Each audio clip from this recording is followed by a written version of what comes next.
வல்வையின் சிங்கம் தலைவனின் உடன்பிறவா தம்பி நாளைய வல்வையின் முதல்வர் அண்ணன் சிவாஜிலிங்கம் அவர்களே, வெறும் செல்வராஜா கஜேந்திரனுடைய சைக்கிள் அல்ல, அண்ணன் தவராசாவினுடைய சைக்கிள், அண்ணன் அருந்தவபாலனுடைய சைக்கிள், ஈஸ்வரவாதம் சரவணபவனுடைய சைக்கிள், சிவாஜிலிங்கத்தினுடைய சைக்கிள், ஸ்ரீகாந்தாவினுடைய சைக்கிள், ஐங்கரநேசனுடைய சைக்கிள், என்னுடைய சைக்கிள், உங்களுடைய சைக்கிள், தமிழ் இனத்தினுடைய சைக்கிள் என்று நாங்கள் உயர்த்து சொல்லுவோம். அந்த நாளை நாங்கள் நெருங்கிக் கொண்டிருக்கின்றோம்.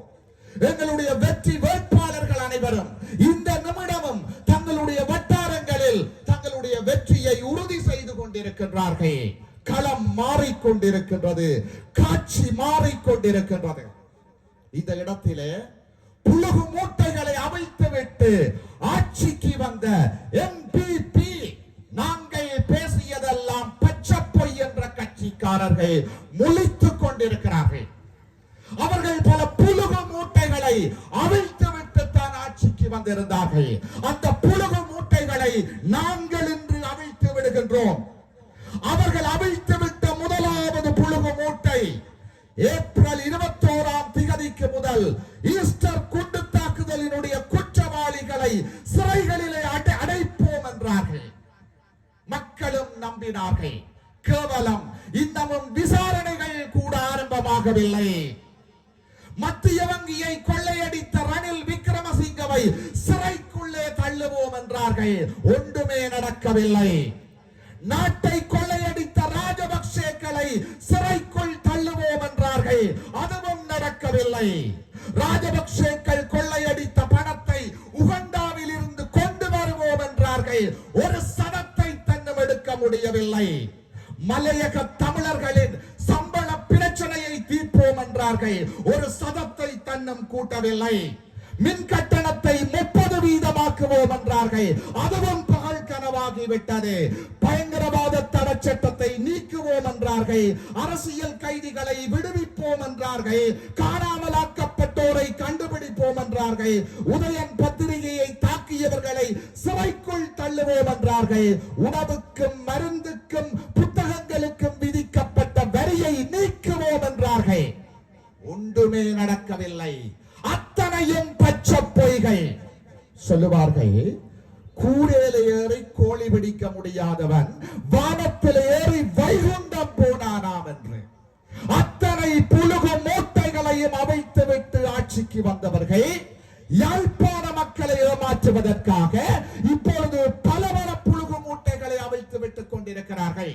அவற்றில் முதன்மையானது யாழ்ப்பாண வீதிகளை அபிவிருத்தி செய்வதற்கு 5000 மில்லியனை ஒதுக்கி இருக்கிறோம் என்று ஒரு அண்ட புழுகை, ஆகாச புழுகை அவிழ்த்து விட்டிருக்கிறார்கள். உண்மையில் அது யாழ்ப்பாணத்துக்கு ஒதுக்கப்பட்ட நிதி அல்ல, ஒட்டுமொத்த வடமாகாணத்துக்கு ஒதுக்கப்பட்ட நிதி. வடமாகாணத்துக்கு 5000 மில்லியன் ஒதுக்கப்பட்டிருக்கிறது என்றால் வடமாகாணத்தில் 5 மாவட்டங்கள் இருக்கிறது. யாழ்ப்பாணம், கிளிநொச்சி, வவுனியா, மன்னார், முல்லைத்தீவு. ஒரு மாவட்டத்துக்கு 1000 மில்லியன். ஆகவே யாழ்ப்பாணத்துக்கு வெறும் 1000 மில்லியன். அதிலும் நகைப்புக்குரிய விடயம் என்னவென்றால், கடந்த ரணிலினுடைய ஆட்சி காலத்தில் யாழ்ப்பாணத்திற்கு 1300 மில்லியன் ஒதுக்கப்பட்டிருந்தது. அந்த நிதியை கூட ஒதுக்காது வடமாகாணத்துக்கு 5000 மில்லியனை ஒதுக்கிவிட்டு யாழ்ப்பாணத்தாருக்கு கணக்கு படிப்பித்துக் கொண்டிருக்கிறார்கள். சந்திரசேகரனும் ரஜீவனும் இளங்குமரனும் டாக்டரும். இவர்களுக்கு எமது மக்கள் வாக்குகளால் பதிலடி கொடுத்து எமது மண்ணில் இருந்து ஒரு வாக்கை தந்து இந்த சிங்கள கட்சிகளுக்கு அளிக்காது. இது தமிழர் தேசம். இது மாவீரர்கள் விதைக்கப்பட்ட மண், புதைக்கப்பட்ட மண். நாங்கள் ரோட்டுக்கும் அரிசிக்கும் பருப்புக்கும் பாச்சோருக்கும் போராடவில்லை என்பதை வாக்குகளால் பதிலடியாக வழங்க வேண்டிய நேரம் வந்து இருக்கின்றது. ஊழலை ஒழிக்கப் போகின்றார்களா?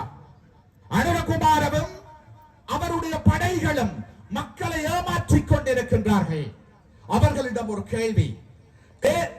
5500 பேருந்துகள் வரும் என்று நீங்கள் போலீசாருக்கு அறிவித்திருந்தீர்கள். ஒரு பேருந்துக்கு 50,000 ரூபாய் என்றால் 5500 பேருந்துகளுக்கும் 20 கோடி ரூபாய். ஒரு பேருந்துக்கு 60,000 ரூபாய் படி உணவு, சாப்பாடு, தண்ணீர் செலவு என்றால் 5,500 பேருந்துகளுக்கு 33 கோடி ரூபாய். எல்லோருக்கும் தொப்பி கொடுத்தீர்கள், டி-ஷர்ட் கொடுத்தீர்கள், தண்ணீர் கொடுத்தீர்கள், பிரமாண்ட மேடை அமைத்தீர்கள். அதற்கு ஒரு 10 முதல் 15 கோடி, மொத்தம் 75 கோடி ரூபாயை ஒரு கூட்டத்துக்காக செலவிட்டிருக்கிறீர்கள். அந்த பணம் எங்கிருந்து வந்தது? எந்த நாட்டிடம் உங்களுடைய சிங்கள நாட்டை அடகு வைத்திருக்கிறீர்கள்? உங்கள் சிங்கள நாட்டை வேறு நாடுகளிடம் அடகு வைத்துவிட்டு மேடைகளை போட்டு சிங்கள தேசத்தை ஏமாற்றிக் கொண்டிருக்கிறீர்கள். அதை எங்கள் தேசத்திலும் செய்ய முற்படாதீர்கள். எமது மக்கள் ஒரு தடவை ஏமாந்து விட்டார்கள். ஏமாற்றலாம் என்று நீங்கள் தயவு செய்து கனவு காணாதீர்கள். இன்று காலை யாழ்ப்பாணத்திலே அவர்களினுடைய ஒரு அமைச்சர் எங்களுக்கு வகுப்படுத்தியிருக்கிறார். நாங்கள் தமிழ் மக்களை பாதுகாத்து கொள்ளுவோம். அது கொல்லுவோம் இல்லை அமைச்சரே, கொள்ளுவோம். எங்களுக்கு வக்காலத்து வாங்க வேண்டாம். நாங்கள் வக்காலத்து வாங்கவில்லை, வக்காலத்து வாங்குகிறோம். தமிழ் கதைக்க தெரியாத ஏழாலைக்குள் யாழ்ப்பாணத்தை இதண்டிக் கொண்டிருக்கின்றவர்கள் எமது மண்ணிலே வெற்றி பெற்று எமது மக்களினுடைய அபிலாஷங்களை குழி தோண்டி புதைத்துக் கொண்டிருக்கிறார்கள். அமைச்சர் சந்திரசேகரன் அவர்கள் இன்று சிலருடைய பெயர்களை குறிப்பிட்டு வட்டுக்கோட்டை பிரகடனத்தை நிறைவேற்றிய வட்டுக்கோட்டை மண்ணையும் தாங்கள் கைப்பற்றுவோம் என்று சொல்லி இருக்கிறார். அமைச்சர் சந்திரசேகரன் அவர்களே, உங்களுக்கு பகிரங்கமாக சவால் விடுக்கின்றோம். எமது வட்டுக்கோட்டையில் வட்டுக்கோட்டை தீர்மானம் நிறைவேற்றப்பட்ட மண்ணில் அண்ணன் கஜனுடைய சைக்கிளை விட உங்களுடைய கட்சி ஒரு வாக்கு தன்னம் கூட எடுத்தால் அண்ணனுடைய தம்பியாகிய நான் அரசியலில் இருந்து ஒதுங்குகிறேன். இது பகிரங்க சவால். இந்த தேர்தலில் வட்டுக்கோட்டையில் ஜேவிபி சவப்பட்டிகளுக்குள் அடக்கம் செய்யப்படும். அது வடகிழக்கெங்கும் தீயாக பரவும். ஜேவிபியினுடைய முடிவு எங்களுடைய கரங்களால் எழுதப்பட்டுக் கொண்டிருக்கிறது. சந்திரசேகரன் அவர்களே, உங்களுடைய தேசம் இதுவல்ல, சிங்கள தேசம். இது தமிழர்களுடைய தேசம், மாவீரர்களுடைய தேசம், எங்கள் மக்களுடைய தேசம். இந்த தேசத்தை ஆக்கிரமிக்க முற்படுகின்ற ஆக்கிரமிப்பாளர்களுக்கு எமது மக்கள் சொல்லக்கூடிய செய்தி என்னவென்றால், வடகிழக்கில் சிங்கள கட்சிகளுக்கு இடமில்லை. இந்த செய்தியை எமது மக்கள் ஆணித்தரமாக சொன்னால் மட்டும்தான் இந்த மண்ணிலே தமிழ் வாழும், இனம் ஆளும்.